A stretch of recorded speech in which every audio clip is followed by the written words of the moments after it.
So, welcome everybody. Nice to see you after Thanksgiving. And if you want to start introduction with you, President Ross, Executive Director of Operations. Shane Zupke, and I'm one of the assistant school board attorneys. Scott Ritzmaster, Director of Construction. Russ Greenland, Future Forestry Corporation. Frank Stout, Vice President of Operations with EnviroStruck. Tom Mayo with Harvey Geller. David Alba, Collier County. and Teresa Baroli with AG Architecture. Bob Taylor, AG Architecture. Taylor Hero, Johnson Engineering. Ryan Richards, RG Architects. Transport, CPI. Stephen Hord, Rams. Okay, so we all know each other. So. We need to, I hope everybody have time to review the minutes for last meeting. So if everybody's okay, I will let anybody can. I'll make a motion that we Motion to approve the approve. minutes. Second. Perfect. Everybody in favor? Aye. Everybody say no? No? Okay, perfect. That's Julie? just approve the minutes. Did you get all that? The It's on video. minutes, the minutes are approved. Okay, who approved motion and who, I made. First, second, who seconded? Stephen Hord. Oh, okay, thank you. okay, go.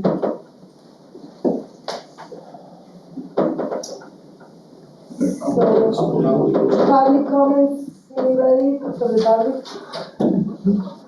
No public comments today?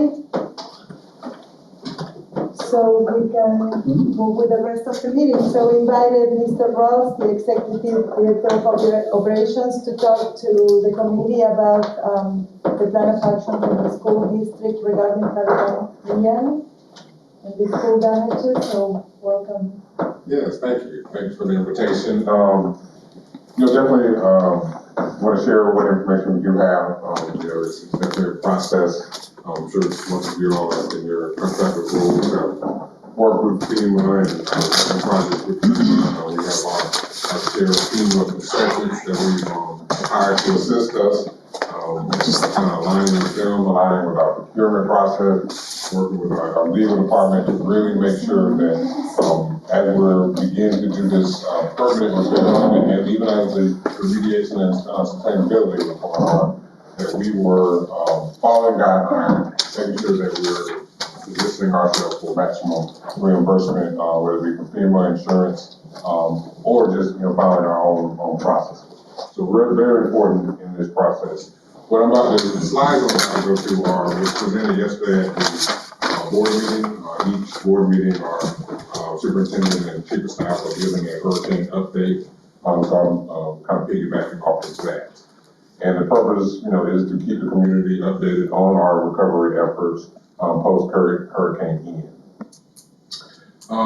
Some of the main, kind of the three big areas that we're talking about, and we I've been calling them our big three, based on the kind of the impact the school felt during the hurricane and our renovation and remediation efforts.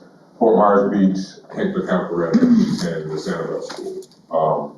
I'll take significant hits, and we'll kind of talk about the process of each one of those three, and then also talk about the remainder of schools.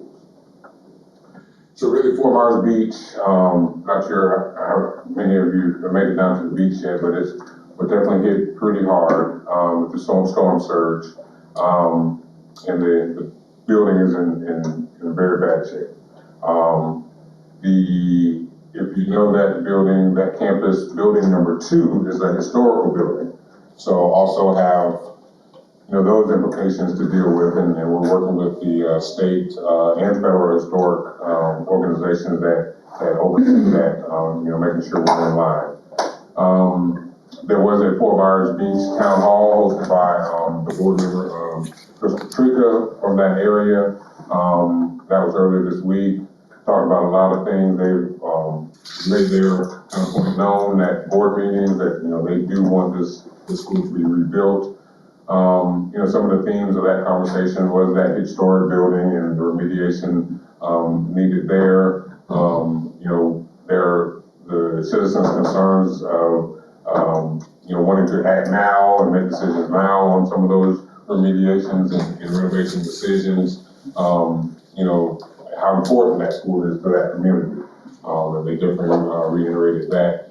And then, you know, just looking for opportunities to collaborate with the town on the renovation or what's the decision that's moving forward. And enrollment issues, right? There's been pretty low enrollment at that school historically or even more recently. And, you know, making sure that, you know, it makes sense and whatever decision makes sense based on the capacity and the number of students now and expected in the future for that Fort Myers location. So right now they're developing a presentation with the different scenarios, different options for our board to consider. And that presentation will be done next Tuesday to the board with those different options. Several different options on the table, from renovating the whole campus to just, you know, renovating historic buildings to, you know, just exploring all the different options and cost factors for each for Fort Myers Beach.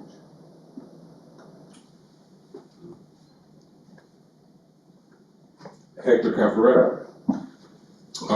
No storm surge in this one, but you know, took the roof off and then a lot of other damage interior from the wind and the rain. The decision was made to open up a portable campus. So we've engaged with Cotton, and they, yep, that's actually a picture of it. Yep. Probably from maybe last week and a half ago. Yep. Of that portable campus as it sits behind Cape Coral Technical College. Dana, you're on that project, correct? Yes, sir. Give me some of those numbers on portables. Well, there's, I want to say 42 portables, including the admin, clinic, kitchen, dining, bathroom. The admin, the two admin buildings and the clinic sit out kind of in the parking lot.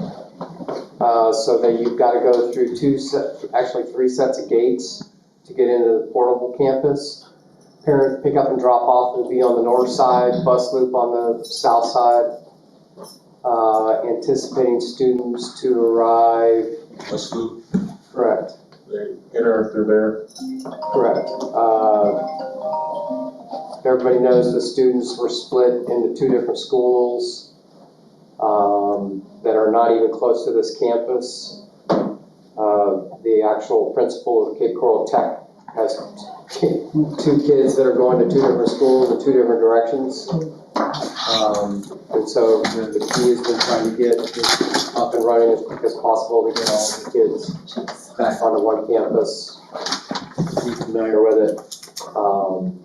So we're anticipating wrapping up all of the construction next week and having the students and faculty back at the portable campus the following week after that. Yep. So I know I was out there yesterday, they're getting close. I think our first teachers are kind of starting to move in Friday into next week. I think they're going to grade at a time. So like the next week, they'll fully moved in to that portable campus. But similar situation in terms of the permanent campus, bringing those long-term considerations to the board for their review and decision on.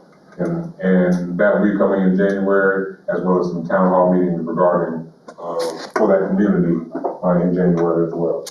What was the population that? Don't quote me, but it's 720, 725, close, 725 prior to the storm.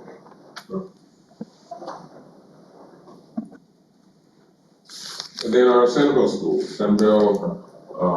again, took that storm surge on being out there on the island. We have now completed the remediation. If you're familiar with that campus, most of the damage were done to the older buildings. That's on the outskirts, those newer buildings kind of sit up. So very, very minimal water damage on those. But it was a lot of remediation going on out there. a little more tougher on the logistics for that crew on a daily basis getting out there, so that has taken a little bit longer. But I think that reopening January 23rd is a little optimistic, but we're definitely going to be, now that the remediation is complete out there, beginning those permanent repairs. Been consistent communication with the residents and the parents of that Sanibel school. I think actually for these three, they're having weekly, at least conference calls with the key contacts from the area and from the parents groups. And, again, focus on reopening safely, with our same criteria as our other schools. Which leads me to the other schools. So those were the three with the, most significant impact. Our other schools, throughout our process, we grouped into three different groups, high, medium, and lows, based on the impact. So our low schools, basically took on very little to no water through the hurricane process. So no remediation was required for these schools. So those are being handled in terms of the permanent repairs by our maintenance department, whether it be done internally by their maintenance crews or utilizing bids that our maintenance have. And these are more low dollar patches, repairs, fix this, fix that would normally fall into the maintenance category. Then we move to our medium and high level impacted schools. And about 20 of those, including these three that we just talked about in total, that did take on some level of water during the hurricane, and remediation was necessary. First step was the stabilization and remediation of that campus. So securing the shell and remediating the water and the mildew and the mold out of the campus. Was done through our RFQ process with some national remediation firms. They brought in the labor and the workers and the equipment and got it done quickly. So we were able to have these schools open based on our opening criteria for safely opening the schools. So now the medium and high schools in terms of repairs, again, kind of open, working with our FEMA consultants, working with our legal and our procurement to make sure we maximize our reimbursement. We're in the kind of the scoping stages of that right now. I know we've reached out to a couple roofers and architects and some other firms, kind of getting you teed up, getting you ready. You should be receiving that next phone call of, all right, we're ready to go. Here are some schools that you're being assigned here in the next day to week. And really looking to go ahead and get those repairs going, hoping to get some POs out so some work can be done over the holiday break, but definitely come January, kind of full-fledged. And again, even within the medium to the high schools, there are different levels of impact. So I have a school that, hey, only thing was a roof, it's only about 10% of the roof, no remediation, no floors, no drywall. That's when we put a tray on, we put a roofing trade on, and we get that one done with that roofing contract. Others may be much more substantial roof, right? So now we need a roofing design consultant to do the design. And we, may also need multiple trades because we need that roofer, we'll need that flooring, we'll need that drywall and painting, to do all the work. And then some, especially like these big three we talked about and some of the others, may roll into that RFQ process, right? Where now we actually need to do the RFQ because of the dollar amount for the architect, for the CM, for the building official to complete the actual scope. So again, in that scoping and planning stage, to determine which one of those buckets each school will fall into, and then that particular procurement method would move forward. With the schools now going into construction, will there be any kind of considerations made for GLE badging? If the kids aren't actually on campus, can we get guys there without badges, or is it gonna be strictly badge only? We make that on a project by project basis. Scott, I'm looking for you for some. Typically, if there are no students on campus, we don't require a badge. If there's kids on campus, it would just be like a new school build. If there's no one there, then we open it up for non-badge people to work. The minute there's children or staff there, we have to have just going through. Right. Is there any way to expedite the badging process? No. We don't have any control over FP, Florida Police, FP, whatever. FDLE. FDLE, sorry. Experience with them. They have to be fingerprinted, it has to go through their process to vet you. And then there's a couple of few days where the paperwork to get a district badge. I have individuals now from a company we're using, they have a Florida badge, so it's already been fingerprinted. But it still has to go through the district's badging process. It just saves that 2 or 3 weeks for your fingerprints to come back clear. I'm thinking of a badge denied that was requested in September. So, I mean, these 60 days is not uncommon now to get badging. No, it's true.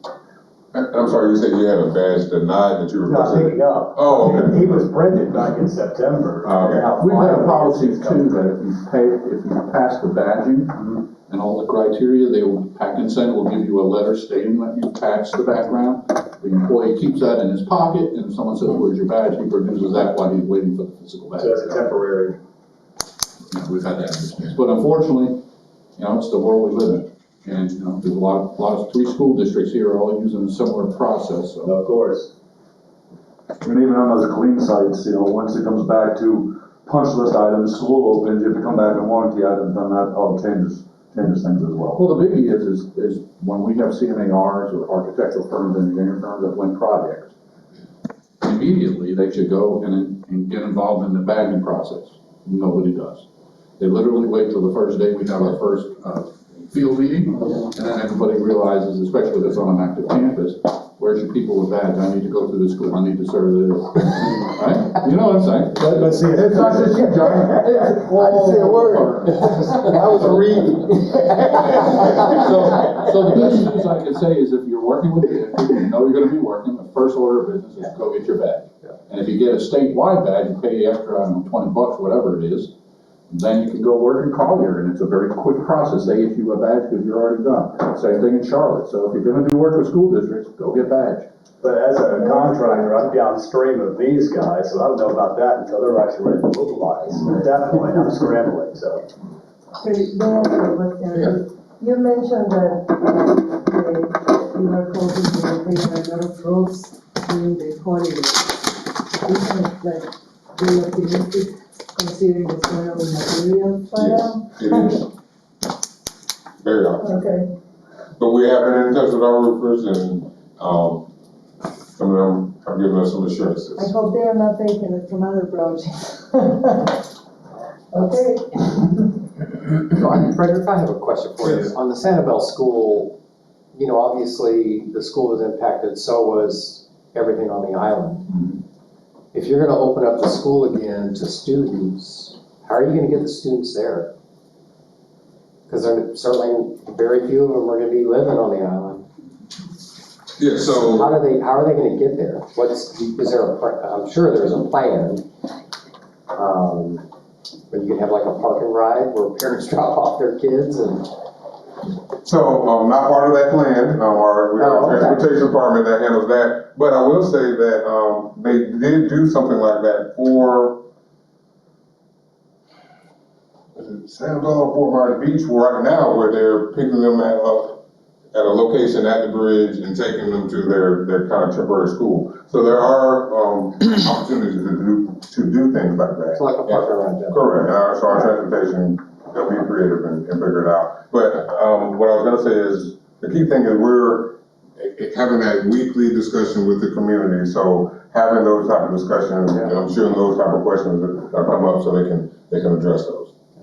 And Yeah. I got a question on the Cafeata school. You mentioned that right now the population is about 700 kids. Prior to the storm, it was. Now, having a new school there, what is planning expecting? Are they expecting a bigger population or the need for a bigger school, or those are the And- population of the seats? So, at this point, we haven't received any new projections. We are, due to receive our new projections from our planning consultant early next year, so January, February timeframe. But as of right now, we're working, kind of with that current, capacity and with that current enrollment. Dr. Kurtz, Jason Kurtz, who's the principal there, very in touch with that community, very, has been, staying in contact with his parents. And even though some have withdrawn and gone to other schools, they're telling them that once they get that campus back, they will be back. So we're currently going on with the plan of that 720, just like the portable campus is, looking to get that school back to its normal capacity until our projection numbers tell us differently. But yes, we are anxiously looking to see what those projection numbers look like, and, a lot has changed, right? So we want to see what those projections look like. But we're expecting those early next year. That's great. Yeah. So, anybody has Yeah. any more questions for Mr. Ross? Thank you, Frederick. That was awesome.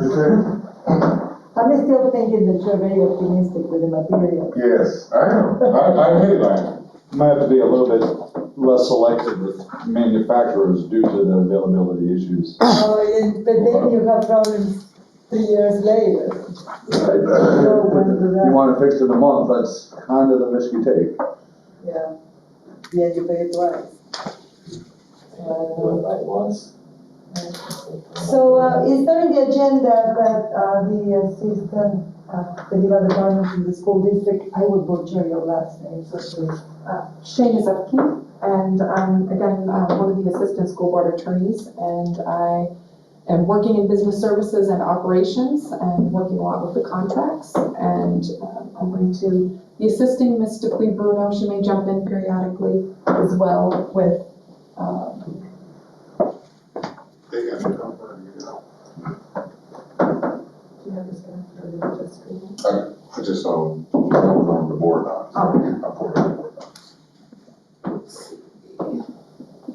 And hello, for those of you who don't know, my name is Kathy Dupuy Bruno. I am the school board attorney and the general counsel for the district. Some of you I have seen around before, but if you ever need any help or anything, please don't hesitate to reach out to me. I think I know you, Ms. Bruno. I think I know you too. I've seen Mr. Richards come to meetings before. I think I've seen you, Mr. Bart, as well. So I've seen some of you before. So, nice to see you. You bailed me out of jail, I appreciate that. That's what, 60 days.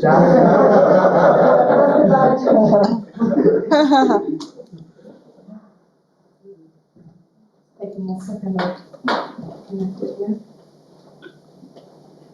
And while they're connecting, I'll say how both Kathy and Shane have assisted our facilities and operations department a lot in our, everything from the construction and documents that you all signed to handling other issues that have arisen. So they're very supportive of our division and very knowledgeable into their construction area. So appreciate having them. Thank you.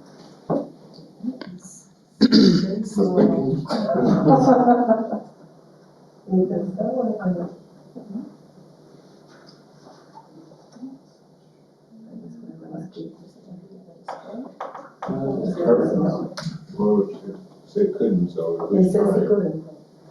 Well, at least someone's knocking on the door. Yes,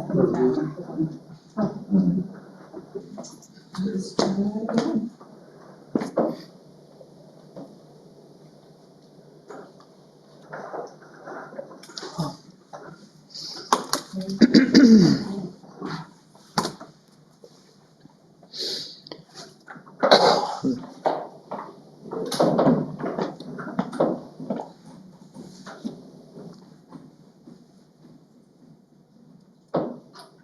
Okay, we've already done introductions, so I will move on to the next slide. For the committees, we're obviously here for the community involvement aspect to allow the community and not just our community at large, but the community for builders and other agencies to be able to participate. Board policy 1.19 is the community engagement policy, and this policy basically states that the school board of Lee County believes that community engagement is essential. There's 4 principles that this policy is written on: inclusiveness, focus on efforts to increase learning, building consensus around those efforts, and two-way communication.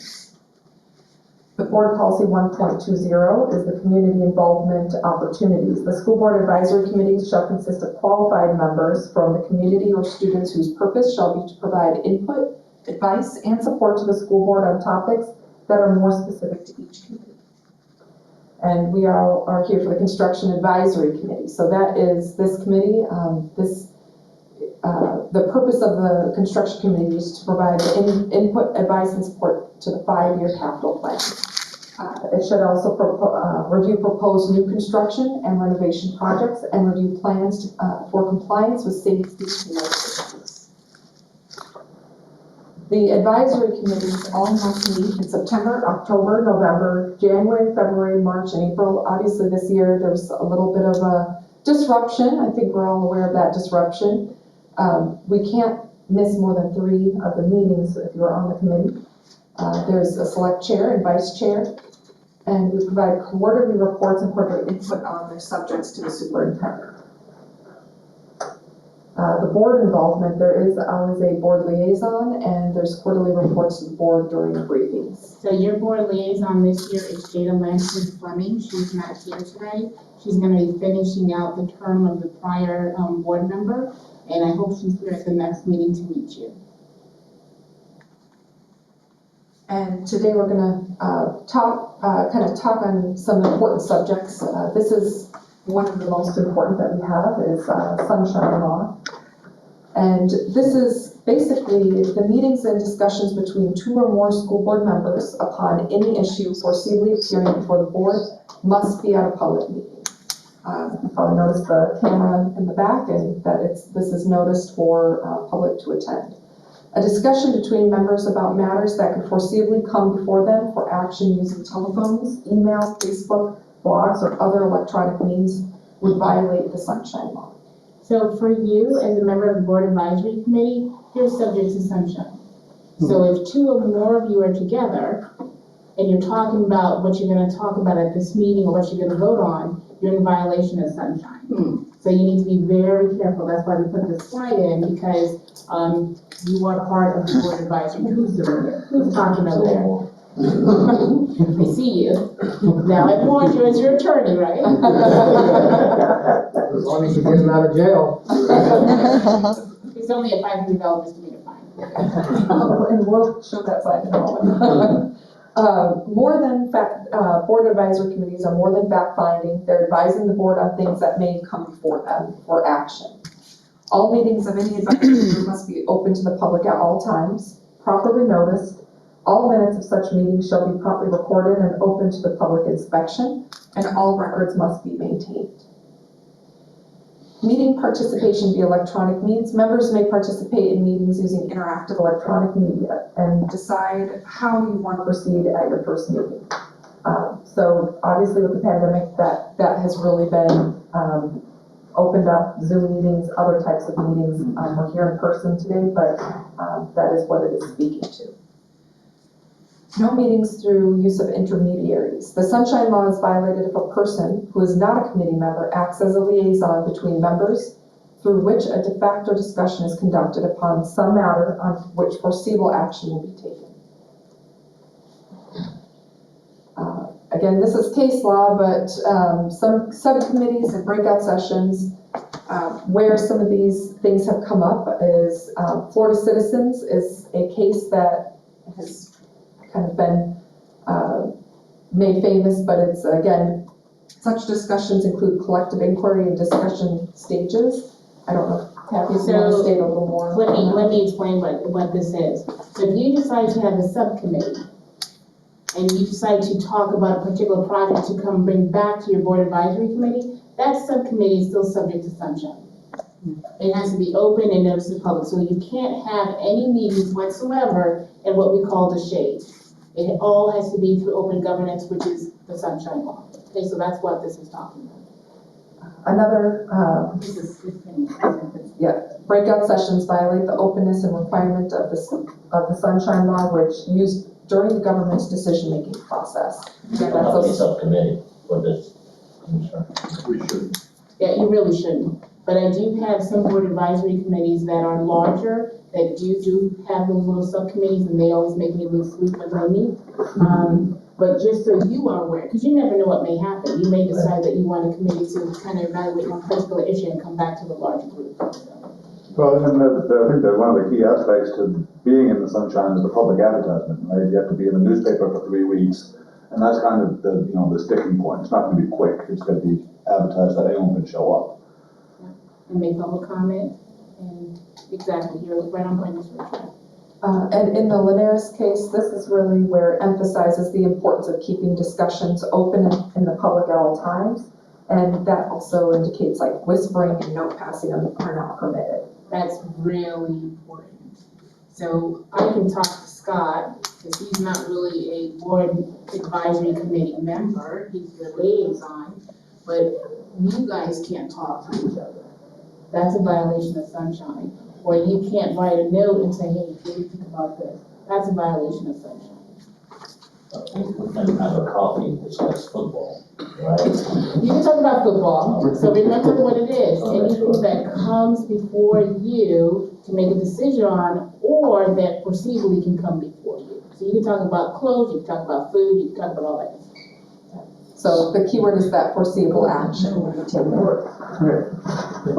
So if there were a subcommittee, it would have to be advertised. Once it's advertised, we can click, right? Yeah, three things with sunshine: open, advertise, and notice properly, exactly what Mr. Richardson, Mr. Troper said, as well as minutes taken, so you have a recording secretary, I'm sure. And then, that is open to the public, so we can come in.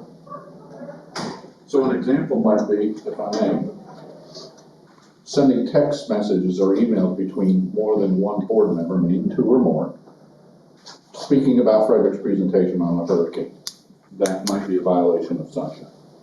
I would think. Yes, please don't do that. So any communication you want to have, send it to the reporting secretary, Julia, and she would then disseminate it amongst all of you members so that it is out in sunshine and everyone has the exact same information. You're getting ready for your law degree. And then that goes with like follow-up questions. You walk away and think like, hey, I wish I asked this. You know, we can't send it to Clarissa or anybody but Julia. And then And one thing be very, very careful with is if you, who's your chair? So if your chair sends out an email, don't respond to the email. Sometimes we have that urge to kind of give our thoughts or respond.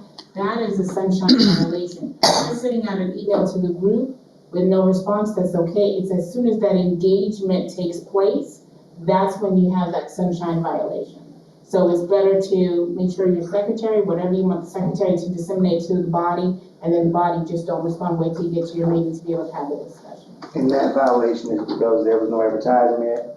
It's not open, the public can't see it. The Okay. whole purpose of sunshine is to see how you are making your decision. The public has the right to know what's your thought process, how did you come to this decision? That's what they want you to be able to share with the public. So if you're doing it behind closed doors through text or email, you're in violation. And that's also where the public comment portion comes into it, because then there's the ability to ask questions, clarification, and or make comments on the issues. Committee meetings are videotaped, as I had alluded to before, that it's again another way for these to be able to remain in the sunshine. Public comments and professional decorum and Robert's Rules of Order are all part of these meetings. It's just kind of funny, when I hear public comments for the school board, nobody ever answers the question or respond. Every once in a while. But normally what happens is the superintendent will have somebody who will go talk to that person, or they'll get that person's information and respond that way. Okay, If it warrants a response, sometimes, there's no response that can be given. right. Public records. Public records are defined as all materials made or received by an agency in connection with official business are used to perpetuate, communicate, or formalize knowledge. Email and text messages made and received by members in connection with official business are public records and must be retained per state retention records. Another public record would be the minutes that we were just discussing. So with public records, always send to your secretary, because your secretary has a Lee County School District address. So those records are kept in our system. If you're doing it amongst yourselves using your private email addresses, we're not gonna be able to keep that public record for you. That's why it's really important to make sure that your secretary is included in all communications. And everything is a public record. So be mindful what you're emailing, because anybody can say, hey, I wanna see what the construction advisory committee did between such and such date, and I want all emails and text messages that relate to that. There are some exceptions, but for the most part, it will be public record.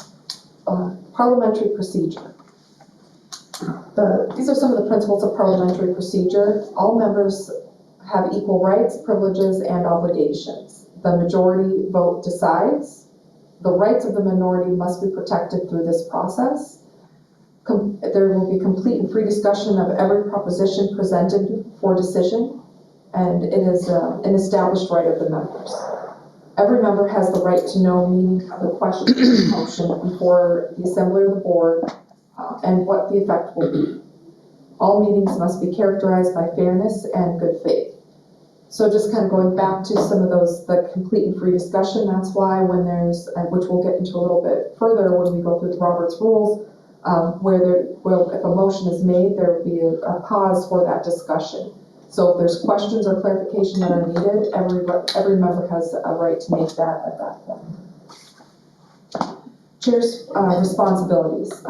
So the chairperson is running the meeting. They're adding any good cause items. They pose questions. Restate motions, make sure that all the members are being heard. Help with wording of motions if needed. The chair can rule on the motion if it's not in order. They bring forth the motion to the body for debate and discussion. Process the votes and announces the result of the votes. Procedure for the main motion. So this is the steps that we'll take to make these motions. Nothing goes to a discussion without a motion being on the floor. So how do we make a motion and what does the chair do? Right now, again, a motion is on the floor, now what? Courtesies, during this portion, which we'll get to in just a moment, courtesies during the debate. Make sure during the meetings we're listening and being respectful of time. Stick to the subject and what is germane to the motion. Avoid bringing in personalities, personal discussion. Address the chair versus individual board members and be formal. So let me just ask you, so you guys know how to make a motion, I move that you do so and so. What do you do next after a motion? What is required? It's open for discussion. There's one other step prior to that. That's a second. The second, you have to have a second. If you don't have a second, the motion's gonna die. It's like the discussion should happen before the motion, shouldn't it? Well, If in the event to make a motion, you put it to board vote on the motion. So sometimes you'll have a discussion that leads to the motion. Correct. But in the motion process, you'll have a motion, you'll have a second, and then you have to have your discussion. You still have to have a discussion in that motion process. Now, it could be a discussion that, since we've already kind of discussed that, we have nothing to add, which is okay, and then your chair can call for the vote, or somebody can call for the vote. Okay. How do you end the discussion? So just to be clear on that, if something's documented in the approved agenda as a discussion topic, they don't need to create a motion to have conversation about it. Only if they choose to say, yes, let's do that, then they have to do the motion to vote for the second to implement that. If there's something new brought that wasn't on the agenda, then they would need to have the motion asking to bring that discussion forward in a second, then they talk about it, and if they decide to move that to a direction or a vote, they would have to have that same motion again to go for the vote. Oh, you already, yeah, because you already have that motion on the table. So do you do a motion to adopt your agenda? We didn't, because the agenda changed today, so Okay, so, so normally what you would do is a motion to adopt the agenda, everybody agrees to that, so now you know. And it's fine to, change your agenda, and you can even say it like, anybody can say it, I'm looking at this agenda, but I really think we need to add this to the agenda, and you can do that as well, like an amendment to add that to the agenda, so it's Julie, did you capture that? Yes. So we need to, right under call to order, Probably should be a motion to approve the agenda. Okay. But what we have been doing is, there's an item brought to our attention, we have a conversation or discussion about it, and then one of us make a motion to take it to a vote. A motion to take it to a vote? I mean, to vote on that motion, but for example, getting the staff, an assignment or, bring us back some more detail regarding some construction or hurricane in the end, that's, we had a conversation about it, discussion, then would be the motion, and then we second. That's fine. That's what we've been doing, That's quite all right, because what's happening is you're having a discussion that is causing you to have a motion to instruct staff to do something for you. So that's quite all right. Sometimes you may have an action item that's actually on your agenda that you may want to go, for example, like the board, they'll have an agenda and all of their stuff is ready to go and they'll just do motions to these things. But if you're having, generic, germane discussions and you're coming up with ideas, that's not right. And then sometimes that motion language can be wordsmithed a little bit, fussed with, and I think that's where they were just talking about, like, having the opportunity to discuss the motion after it's been made, of like, I kind of agree with you, but I'm not sure we're saying this properly. Those type of comments come up quite a bit too sometimes. And then this, We're not leaving it up long enough to read it. No, I apologize. It looked like one of my slides was not showing up, so I was trying to get it reactivated, so. That slide is. I got the first half, and then it's like, yeah, me too. I'll get the bottom half, you get the top half. So I'll tell you, so one of the questions that was up there was, how are we gonna end the conversation? How are we gonna stop if sometimes people go on in the conversation and you're not able to move forward with the order of the business? So if I.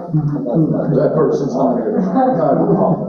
So one way to end that debate or that discussion, you have the husband and wife there who says, if you don't stop talking about your first wife, I'm gonna start talking about my ex-husband.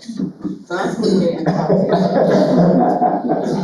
And then the other one is, they're at a meeting and they're having their Robert's Rules of Order and the person says, okay, at this point in the meeting, we'll open up a discussion on whether or not we need to have this meeting. That's another way to end the discussion. So those were the little cartoons that were there. Okay. I think I fixed it. Sorry about that.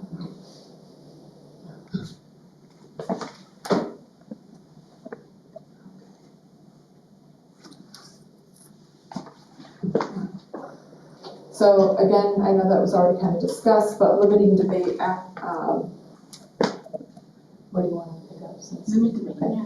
You, for this, after the recognition, Mr. and Madam Chair, I move to limit the discussion to 2 minutes per speaker. And then we end the debate and require 5 votes, 2 out of 3, again, 2/3, keep it at a majority vote. The chair puts the motion to a vote. The chair asks, are you ready for the question? The chair takes the vote if no one rises to claim the floor. The chair then will say the question is on the adoption of the motion that, and then the chair announces the result of the vote.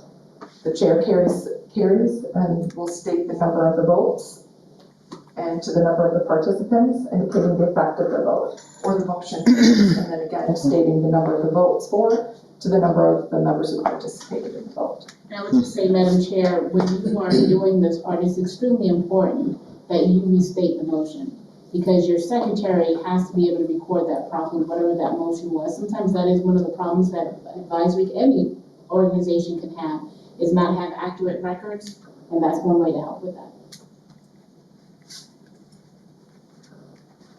And you want to change some of the wording in the motion, you can amend a motion. So sometimes after there's further discussion, there needs to be some additional changes to that.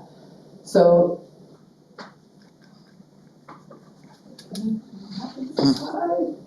at that point, that's where there would be another motion to amend and Is it hidden? it's hidden, yes. That's my cue, my daughter, I have to go pick her up. She's in gymnastics. There we go. The main thing with amending a motion is that it's two-step Two process. steps. That's when people get a little confused. So after the recognition, again, there's this, the second is needed. So whether you want to add or remove, so you can, again, Mr. or Madam Chair, in this case, Madam Chair, I move that the motion be amended by adding the following words, or Madam Chair, I move that the motion be amended by striking out the following words. After the recognition, again, it states there would be then the second is needed. Vote on the amendment, you're gonna need to then vote on the amendment first, and then go back to the original, the main motion, once that amendment is made. There's only 2 amendments per motion, and it must be addressed separately. You need a simple majority or, two-thirds? The 2, Right. Simple majority. Usually when you're gonna have your 2/3 is whenever you're trying to limit some type of discussion or somebody's rights. So that's when you're gonna have your that's a rule of thumb. Always a simple majority should be. So do you guys understand about the amendment? Because that's what a lot of people have a problem with. You're gonna need a motion, and if somebody's gonna amend it, but you gotta vote on the amendment first. And then you go back to vote on the motion as amended. That amendment has to be separately as well. Exactly. That's why Congress can get through. All up to the chairperson on doing their job. Cool, Yes, so. Madam Chair, that is. I don't remember ever doing this amendment thing, okay? I don't know, we've done that one. I'm sure if there's no other. Okay, so, right here, so the meeting is not, during the meeting is not following proper rules. Or for instance, you're not following parliamentary procedures, or someone needs to adjust something in the room, example, it's too hot or too cold, or there's an interruption, or you want to change the order of the agenda. There is the ability to have the meeting, like to call a point of order. The meeting is not, again, that's if the meeting is not being followed properly. Without recognition, I rise to the point of order, or call for a point of order. If there's that interruption that is needed, the chair will ask to please state the point of order, and the chair rules on that point of order, and it's either well taken or not well taken when you make that ruling. So again, that may be if there's a lot of discussion going on, and that would be another time that maybe you need to end that discussion, but you can't. You need to basically call attention back to yourself, Madam Chair. And so that's where a point of order can be called, but any member can make that point of order. But if the chair strikes it down, it's over. The chair makes the ruling. So sometimes we switch the agenda around because maybe a board member's late and we're ready to hear from them, they're not already sitting in a room. So we have to agree amongst ourselves that we're gonna shuffle that agenda around. Where does that fall into? Is that a point of order, or is that something else? That should have been in your motion to adopt the agenda. All of that housekeeping stuff before you start your meeting, that should happen at the beginning. Okay. Your point of order is, we're talking about playground equipment at Sanibel, and then all of a sudden the conversation has changed to Skyline about buses and whether or not there's transportation going about. I mean, you guys are way off topic, right? You're completely off. That's when somebody says point of order, we need to get back to what we're supposed to be talking about. Good of the order. Good of the order, it's again, members offering comments or observations, and also may discuss offenses committed by other members or disciplinary charges. Thank you for attending, and if you have any other questions, I know you're kind of asking questions as we were going, but is there any additional questions? Can you send this out to the committee? Yes, and we're gonna send you a cheat sheet. I don't know if you sent a cheat sheet, but I have a cheat sheet, and it has all this very simple, easy to follow ways to apply all of this. We'll make sure you have that. Just send it to Julie, the department, and Julie will distribute it to all of you, so we're within sunshine. Sounds good. So the first thing we did wrong today was not amend the agenda to include your topic in our list. Because it was already amended it out, so. And sometimes you can do it in good of the order, get away with Okay, it in that the would be order, but perfect. I didn't tell you to do that.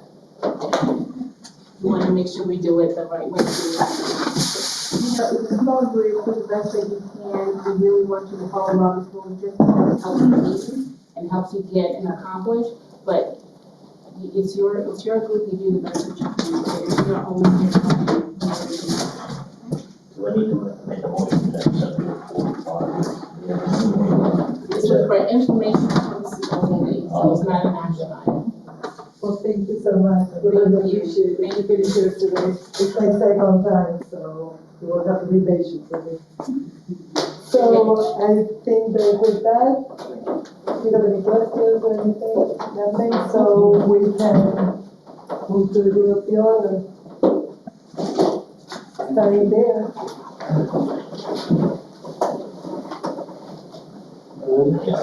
One point, maybe more of a question, what's, I know we had discussed a number of topics upcoming, things to address this year. Has there been any kind of organization to it? Do we know what we're doing in January yet? February, that's all kind of outlined? We've been, through Julie, we've been contacting the different, people that the whole committee voted in having here.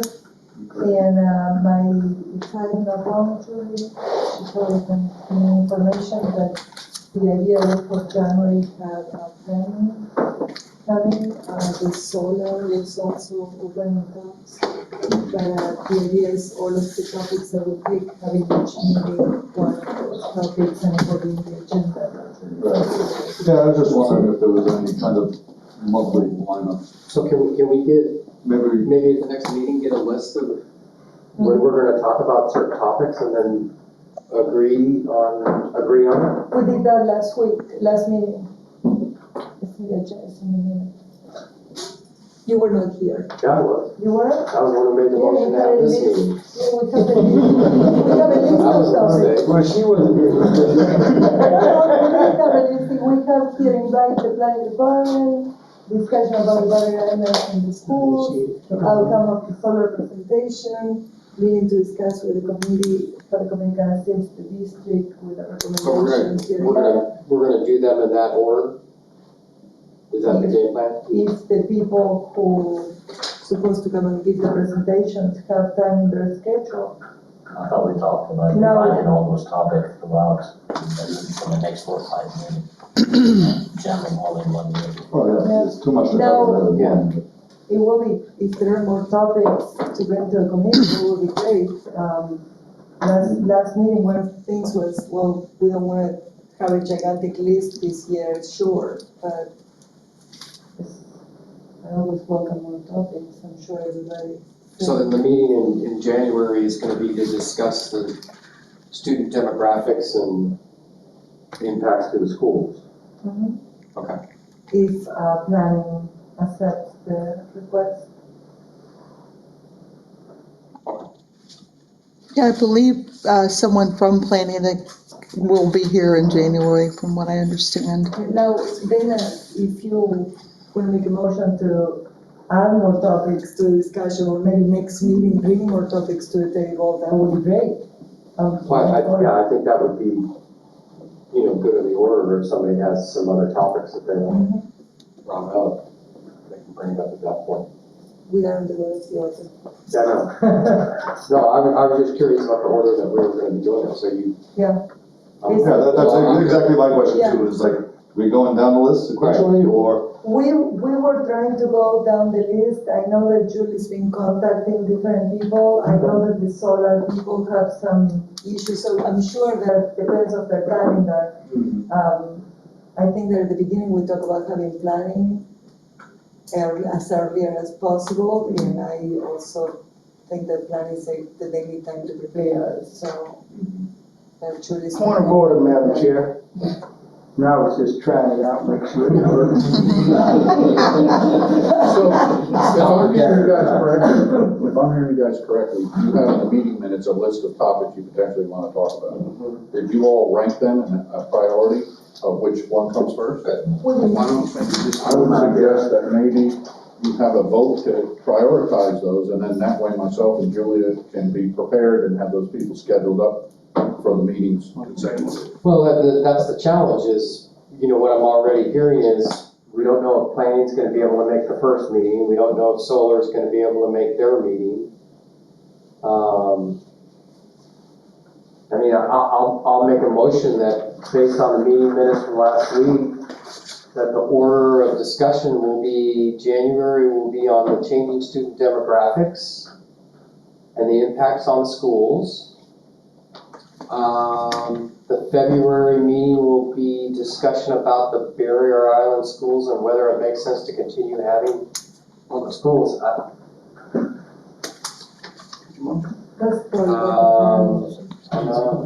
So that's the next, and then the solar meeting will be in March.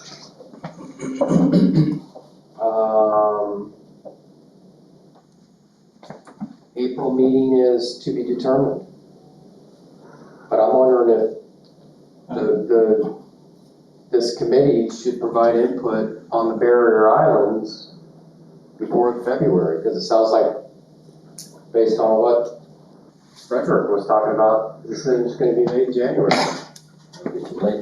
Yeah, so us discussing this is gonna be after the fact. So I recommend, let me amend my own motion. That we start with the discussion about the barrier island schools in January. Dan, before you do that, I've got a discussion for one of the meetings, if I could add to that list. Sure. Go to the order. Are you amending his motion? Well, let me finish my motion and then you can amend it. Okay. So my motion is January is to talk about barrier islands, February is to talk student demographics, March is to talk about the solar presentation, April and May are topics to be considered. Second. Second first. Okay.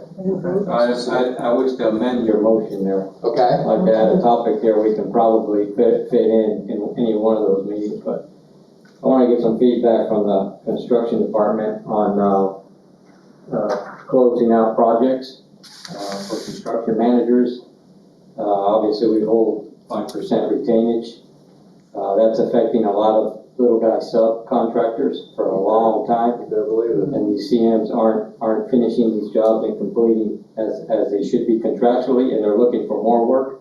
Yep. I think in the past, what we did was until they finished this job and closed it out, they couldn't go after it, but that's just a topic. We can talk about it. That's like second week of January. I'm confused. You made an amendment to his motion. Okay. So we need a second motion based on what you said. Okay. I'll second that. And then we have to take a vote On the amendment. In favor, on the amendment. on the amendment? Right. Yeah. Would you repeat it, Madam Chair? What is that second? I mean, what is that amendment? Any discussion of his amendment? Close up procedures. Anything that you want to add to? So, good order, it's pretty much open floor, right? So I'm sorry I was not here last meeting, I could not make it. But I was noticing on the presentation that just came up on the board, it was like the purpose of the CAC, right? And so when we're going through these topics right here, this first one as far as like locations, and because I was under the impression that we're supposed to be helping like maybe on a current project that the school district has under. Let's Okay. finish with what we're doing here and then, Okay. because that will be another item maybe to add to the discussion, but this, Yeah, sorry. The amendment was, the second already, That we need to really hear the amendment first. well, the amendment was to add closeout procedures for construction managers in one of our presentations, so we can discuss that on projects. to the list of topics to discuss If you this ask year. the staff, you What have are you a doing? presentation on closeouts of. Okay. Who second? I wanna know. Second with Bob. Or Bob, second with Bob. Okay, I didn't hear that. Okay, so. Discussion. Any discussion? Will we have a discussion? So. We're discussing this not being its own meeting topic, but a segment of the January meeting. Correct. And I just had a quick question for you, Clarissa. In the event, for example, for the solar presentation, if they're not prepared, because it's gonna be, that company depended on what maintenance, their relationship there, if they're not prepared maybe by that particular meeting, then if you have any thoughts about that. This, okay. You're all confusing me, especially after these people who came here. Well, I think you need to. So let's first, let's go one thing at a time. Okay. We have, Mr. Castellanos trying to add another topic to the agenda, and I appreciate that. And, there are no discussions, everybody, I will call it for a vote. It seems like nobody else has anything else to say, so can I have a vote on that? Can I have everybody a vote? So I think it's important for the meeting for solar, Point of order. Yeah. We need You're at a voting stage, and the motion was to add a topic to your January meeting, and you already voted, I believe, on what your January 1st meeting would be, correct? Correct. He made the motion. There's a motion and a second for You need to. And then it's been amended. Gotta vote on the amendment. Amendment's been approved. I'm going for the approval. All in favor? All in favor, all. Aye. Everybody against? If I hear a nice problem, okay? Okay. So now that we have the amendment, we're Was it gonna add an Bob? extra item to the agenda. Let's go with the order that you would like to. So, You just seconded, you got to vote on it. We just did. Okay. You want to get that voting? What was the vote tally? all in favor? All in favor? We have one. You're supposed to say. 12-0. We never, I never heard that before, okay? I just found that. So the vote was on the amendment. Now we're gonna vote on the original motion.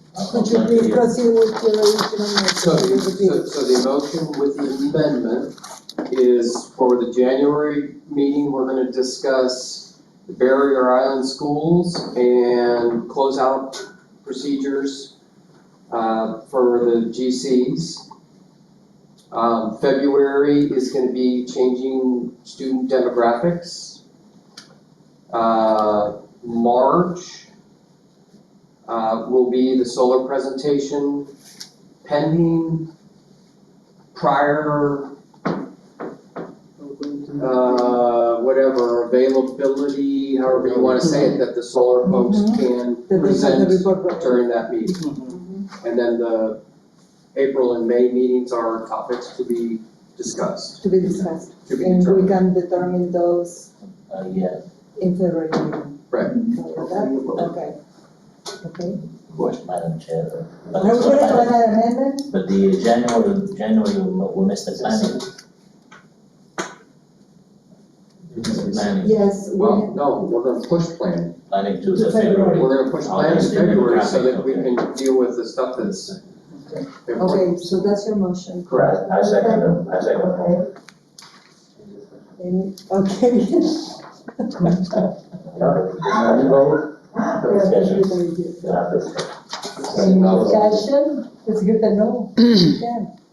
The one But that- back to his question is on the discussion for this agenda is Do you when we want For gonna the good of get, the order, for additional good of the order. when we're gonna get the Can we project that are already in planning for us to review or give us? Yeah, I was just seeing if there was something that we could add to that is, you know, if we could help the district in having, what's the current project going on? So, I mean, you have you have you know, 00, you got 000, you got some other projects that are being out there. I mean, can you utilize us on a topic that you have that you're running some issues for that maybe we can help as a whole? I know I'm probably too late because I was not here, so I don't want to No, I don't throw a think wrench in the you're works, but Briefly, you've got a Menacea, that's an ongoing building project, yeah. the extension on MM Middle. We got a little flyer up, Franklin Park Elementary. Riverdale potentially is gonna be coming forward, they might be bid. Yep. You just had the new advertisements for Bozo Middle and high school. So certainly, you know, I'd like to be able to bring you some kind of conceptual drawings with a project that is at least at the conceptual point, 30% document, so that you have something to look at. So, Yeah. that's up to you guys, pick which one of those projects you might Mr. want I'm to have. sorry, can I interrupt? Okay, With the point thank of you. order? Let's vote on this We motion. got an open motion on the table that is second already, we already discussed it, so I need to have a vote, please, so everybody in favor. I think we can- Follow. Again, 12-0 before we again. So dismiss. now we're in the good of the order because Dana needs to. I see your motion. I'm sorry. We'll make a motion. So you want to make a motion to add, the topic? And what month do you want to bring that motion? Well, I'd like to make sure that everybody would like to discuss that as well. Yeah, absolutely. We need to have a motion first. Yes, So, what's your motion? To add, topic? topic to the agenda for, a current or future school district project, Projects under design. projects under design for discussion. I second that. I'm sorry, who seconded it? Who did? Ayub, I'm sorry, thank you. So we, comments, Maybe we can have this for the April. Yeah. April meeting. Can you repeat the motion, please? It's complicated. Yeah.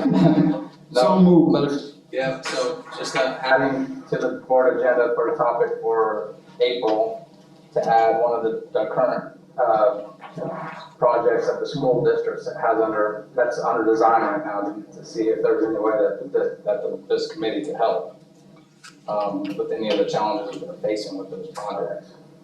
And I don't know which project it may be. as part of your motion, do you want to invite the school district to talk about that project, whatever is the project, or the professionals involved in the project? I think both. I would think that, you know, maybe the school district kind of present a few, maybe one, maybe two, maybe three, and just say, hey, these are the projects that we're having, these are the challenges that we're having on these ones. Can we get the committee to review and discuss as a whole and see if we can help find some solutions for them?